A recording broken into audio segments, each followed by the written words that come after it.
வணக்கம். Hitech news TV செய்திகள். சமூக நலன் மற்றும் மகளிர் உரிமைத்துறை சார்பாக மகளிர் திருமண உதவித்தொகை உதயநிதி ஸ்டாலின் அவர்கள் வழங்கினார். சமூக நலன் மற்றும் மகளிர் உரிமைத்துறை சார்பில் நலத்திட்ட உதவிகள் வழங்கும் விழா சென்னை ராஜா அண்ணாமலை மன்றத்தில் நடைபெற்றது.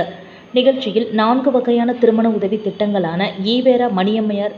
நினைவு விதவை மகள் திருமண நிதி உதவி திட்டம், டாக்டர் தர்மாம்பாள் அம்மையார் நினைவு விதவை மறுமணம் நிதி உதவி திட்டம், டாக்டர் முத்துலட்சுமி அம்மையார் நினைவு கலப்பு திருமண நிதி உதவி திட்டம், அன்னை தெரசா நினைவு ஆதரவற்ற பெண் திருமண நிதி உதவி திட்டம் ஆகியவற்றின் கீழ்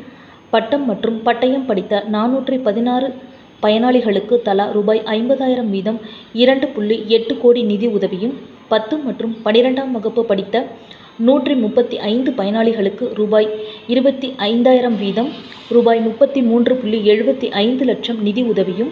மொத்தம் 551 பயனாளிகளுக்கு தலா 8 கிராம் தங்கம் வீதம் 44.8 கிராம் தங்கம் ரூபாய் 2.62 கோடி மதிப்பீட்டிலும், முதலமைச்சரின் பெண் குழந்தைகள் பாதுகாப்பு திட்டத்தில் 80 பயனாளிகளுக்கு ரூபாய் 25,000 வீதம் வைப்பு தொகையாக ரூபாய் 20 லட்சம் மதிப்பீட்டிலும், 62 பயனாளிகளுக்கு பெண் குழந்தை பாதுகாப்பு திட்ட முதிர்வு தொகை